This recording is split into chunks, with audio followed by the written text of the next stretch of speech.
Hey guys, welcome back to the channel. We're going to be checking out a video recommended by Daniel. And the video that Daniel recommended was actually a little bit of a tough video because the title is How Anyone, Including You, Can Read German. The you is me, actually, not you, because you're probably German. So yeah, we're gonna be checking out this video right now. It's quite a lengthy video, so I'm gonna be trying, and if I get any opportunity to try, I'm gonna try to read the German. But yeah, without further ado, man, let's check out this video. If you have any recommendations, leave those in the comment section, or preferably click that link in the pinned comment section. You can recommend videos, and I'll check them out as soon as possible. This one's for lovers of English as much as lovers of German. German is hard. Learning it means studying an array of rules, mastering 3 grammatical genders, and knowing whether you're using the nominative, accusative, genitive, or dative. But in this video, we're ignoring all of that. I'm going to give you some simple tricks that are going to help your chances of understanding the German words written in front of you, whether they're on a billboard, a menu, or in a movie. By the end, we'll be able to decipher this gibberish to the untrained eye into something that any English speaker will be able to understand. No prior German knowledge required. Not possible. Even if you don't want to learn German, do keep watching though, because the reasons why these tricks work tell us a lot about our own language. German and English have history. Los geht's. Let's go. Have history. Los geht's. Los geht's. Let's go. So let's get that mystery document back up. The key to decoding this is mainly going to lie in swapping letters in and out to make these words look more like English. I go into exactly why it's possible and what it's got to do with all of these guys later, but the key point is that English and German are part of the same language family. They share a common ancestor that they both developed from, and by retracing that development, you can find consistencies in how they differ. So for example, where English developed a th sound in certain words, German went off in a slightly different direction and ended up with a d sound instead. So where English has 3, German has drei. Where English has thunder, German has Donner.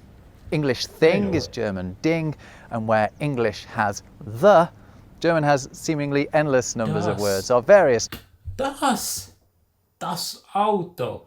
Like literally, das Auto. Holy moly. Genders and cases, all of which basically mean the and begin with D. And while we're here actually, German has du and dein, which are 2 words that have the same ancestry as the age-old English words thou and thine. So there's our first trick. Swapping the D in a German word for TH can very often get you closer to the English equivalent. Now, linguistically speaking, the D sound is very similar to the T sound. The processes in our mouths to produce these sounds are extremely similar. Just a tiny tweak makes a T a D. And that's why you can also often swap a German T sound with TH as well, particularly in the middle or at the end of words like Mutter, which is mother, and Wert, which is worth. This similarity between T and D sounds also opens up another letter swap opportunity, this time between the 2 languages. German T's can often be swapped for English D's. Take a look at these pairs. Dream, daughter, and dear all have German equivalents beginning with T. Tier is actually the German word for animal, but that is precisely what deer originally meant in English before we decided to make it mean one animal in particular. In fact, the Dutch word for animal is still deer. Dutch very often provides a satisfying midpoint between German and English, a bit like it does geographically, I suppose. Now back to German, the D-swap works elsewhere in some words too. Check out under and Lieder becoming unter and Leiter. Incidentally, Leiter also means ladder. It's all D's and T's again. Now, while we're throwing T's around, that reminds me of another good swap. This time, instead of taking the T's out, we're going to slip them in the place of the S sound made by either one or two S's. Check out how neatly German Wasser becomes English water. The German word for what is was, and if you apply two of our tricks to German das, you get its English equivalent, that. And that, incidentally, in... This is confusing, but it makes sense. But why does it make sense? I don't like this. I don't like this. Mom, can I go home? Ignore that piece. I've just played. But good God, dude. Wow. Holy moly. Like, when you really deep dive in anything, it really breaks it down and you're like, what? Like, this actually makes a lot of sense. Swap out the T for S's and swap out the TH for D. Holy moly. Wow. Wow, wow, wow. Old English, like das does in German, was the neuter version of the. So it works then as well. And another bonus fact, there are actually some German dialects that use that and dat with a T at the end instead of an S, as does our friend from the Low Countries, Dutch. Oh, and let's bring in that most Germanic of characters, this fat, wiggly fellow, the SZ. Although its name literally means SZ or SZ, it actually replaces a double S. So if you see it, sub in a double S, then try swapping it with a T. For example, German Fuss becomes Foot. English foot, with a bit of imagination applied to the vowels. Now let's fling some more T's around, because adding a T can also help us solve all of these words.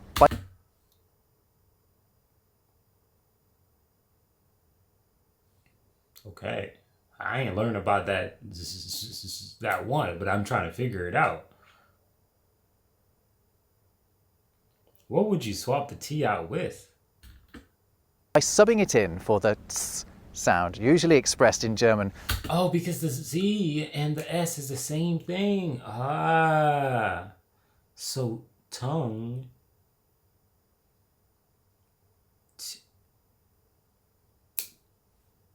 I don't know what that middle one is. I'd imagine that the first one is probably two or two. Oh, this is hard. With a Z, we can get much closer to the English two this time than... I should have said it. That is what I thought. I thought the second one was two, but I don't want to be wrong. You know what I mean? I don't want to be wrong. Let's see if the last one is going to be tongue. Well, the translation already says it.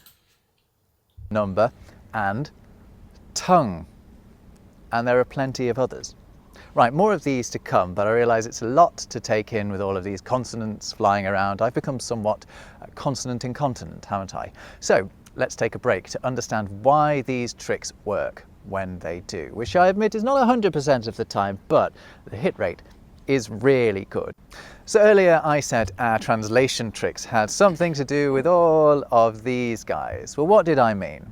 Well, what do Rapunzel, Hansel and Gretel, Little Red Riding Hood and others have in common? The answer is that they're all fairy tales featured in the collections of Germany's famous Brothers Grimm, Wilhelm and Jakob. By the way, brother is another word that our tricks work on, because you can just swap the D in the middle of Bruder in German for a TH and you basically get brother. Anyway, Jakob here is our hero, because as well as working with seinem Bruder to bring together and reimagine European fairy tales, he was also a prolific linguist. So I mentioned earlier how English and German are from the same language family, the Germanic languages. In fact, more specifically, they're both Western Germanic languages. And Jakob Grimm was one of the driving forces behind an ingenious theory about how Germanic languages developed together, known as Grimm's Law.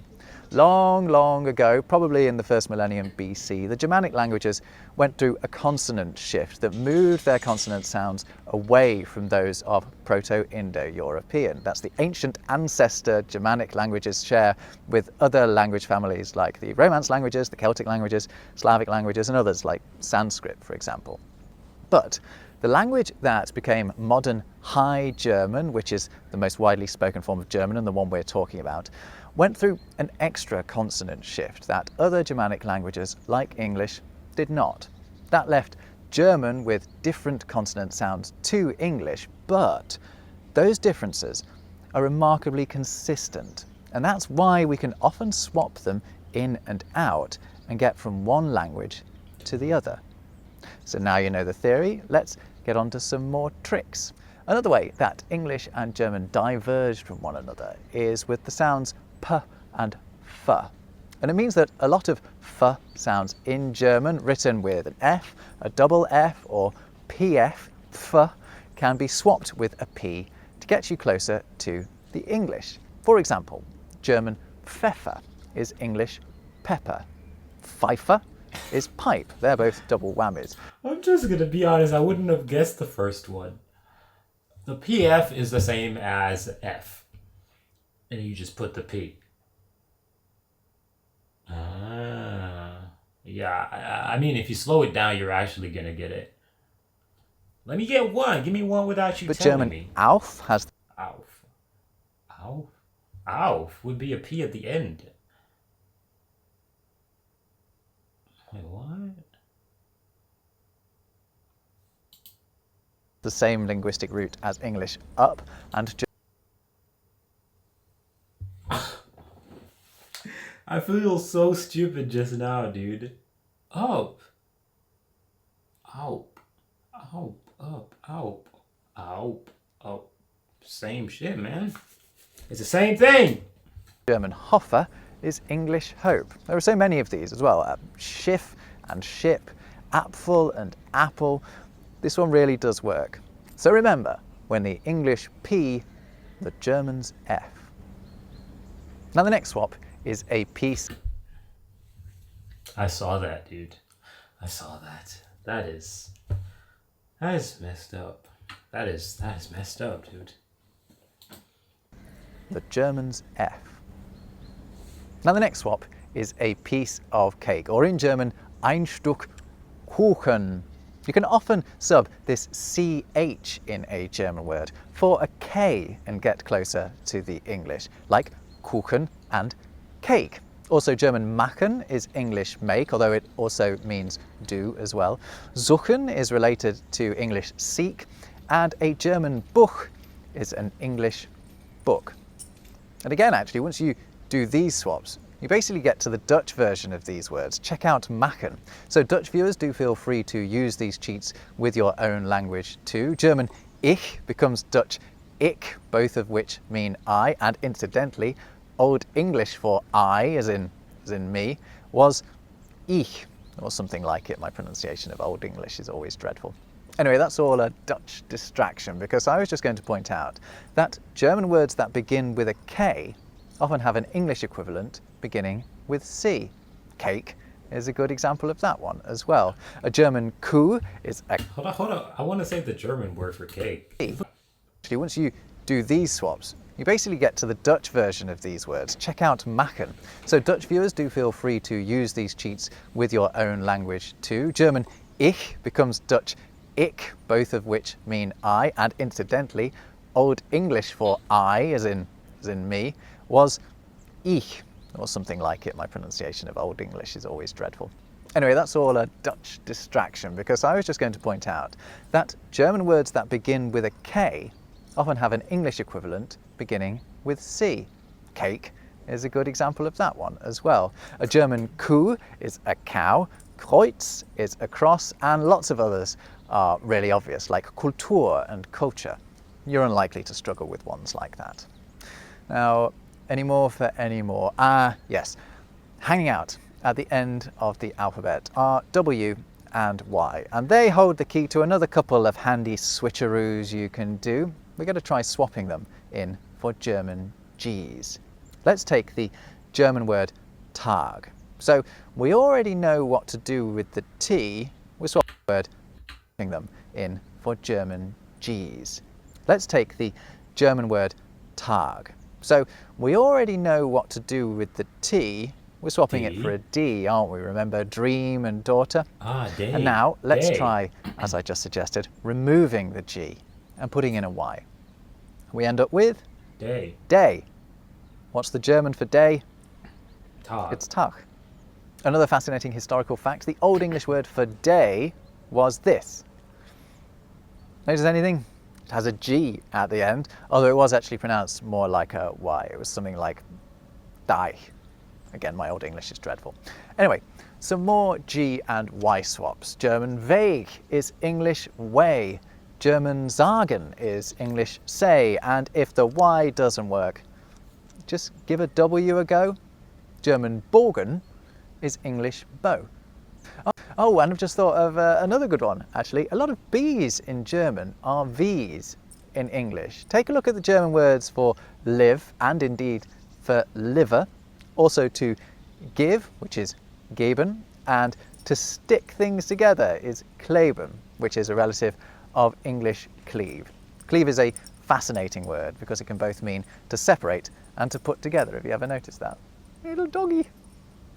Had enough of these yet? Well, I think that dog had no one, was it? Actually. cleave. Cleave is a fascinating word because it can both mean to separate and to put together. Have you ever noticed that? Little doggy. Had enough of these yet? Well, don't make me stop before I get to my triple letter score trick with CHT. German words containing CHT often have a similar English word with GHT instead. I give you light, both in the sense of the shiny stuff and the stuff that's easy to lift. I also give you night, eight, and sight, and there are others. Ones to watch out for though. Nicht means not rather than night, and you wouldn't be blamed for thinking a knecht was a knight, but it isn't. A knecht is a servant, but in my defence, the words are related. The English knights saw themselves as servants to their sovereign. Right, or should that be Richt? Actually, a German judge is a Richter, and they oversee the administration of Recht, so I think that one sort of counts. Anyway, right. Those are all the tools you need to be a consonant trickster. So let's put them to the test and bring back this from earlier. And if you hadn't already worked out what this is, it does tell you at the top. All right, let's try it. I'm gonna just try a few pieces of this. I think it would take a lot for me to do in it entirely. So TAG, that's tag, dog, German. I see menu right there though. So I'm gonna just go off the rip and say that's day's menu, right? And over here we got the T is supposed to be a D, right? If I'm not mistaken, T turns to D, right? So wait, what? Yeah, T turns to D. Yeah, I am right. And the G turns to Y or W. G turns to Y or W. Yeah. So day's menu. This creamage right here, I can definitely tell that that's cream. Wouldn't it be cream? Yeah, I'd assume that that's cream, but let's just go through the situation. CRE, there's nothing for those, right? G, is there anything for G? G is Y. Yeah, creamy. Yeah, so I'm gonna say creamy. That's what I'm gonna say. Creamy. Carrot. I'm gonna say that's soup. Und that's definitely gonna be and brat. Yeah. The bottom, okay. Apple, okay. I see apple. This has to be apple. FE, was there anything for FE or was it just F? There was nothing for FE? Yes, FE is a P. See, I knew it. FE is a P. Kuchen.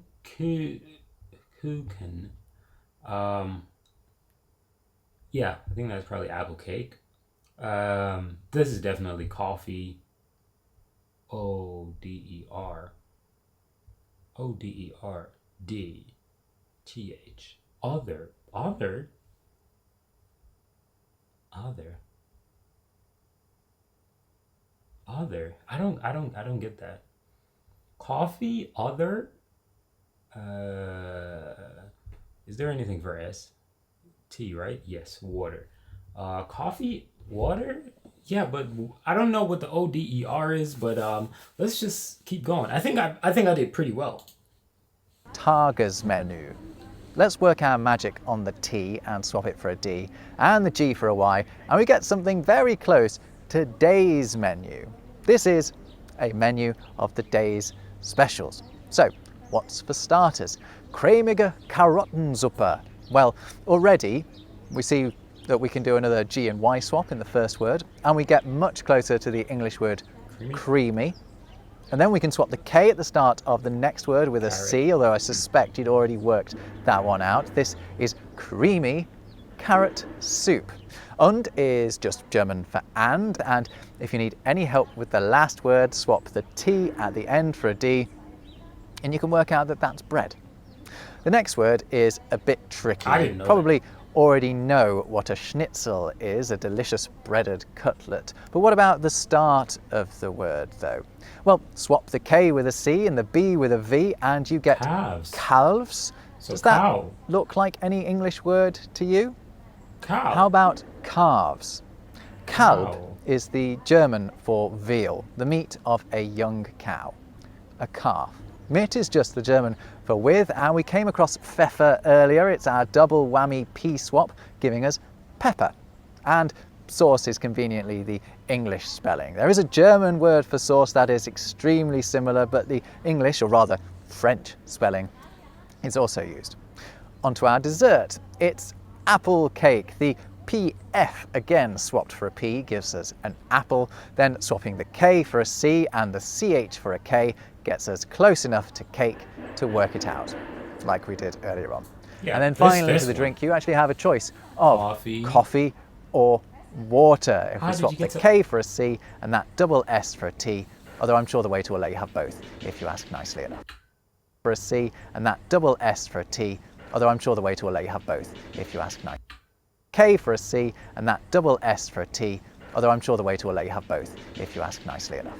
So that's the full menu, and there we have it. What I've basically given you there is a lesson on Germanic consonant shift, dressed up as some top tips for translating German, but they really do work a lot of the time. If you've enjoyed this, I've done a similar thing with French. Beautiful video. I was actually able to translate some of these words to English. It's not the most straightforward. You got to really think about it, because even the calves situation, if you didn't know what a calf is, well, not a calf, well, you get the point. If you didn't know it was a baby cow, you'd probably be in a bad position translating that. But I think once you know a little bit of general knowledge, a little bit of this, a little bit of that, I think it becomes a lot easier. But I think this was a beautiful video. You guys can let me know how y'all like it. And yeah, thank you for watching as usual. I'm out of here. Peace.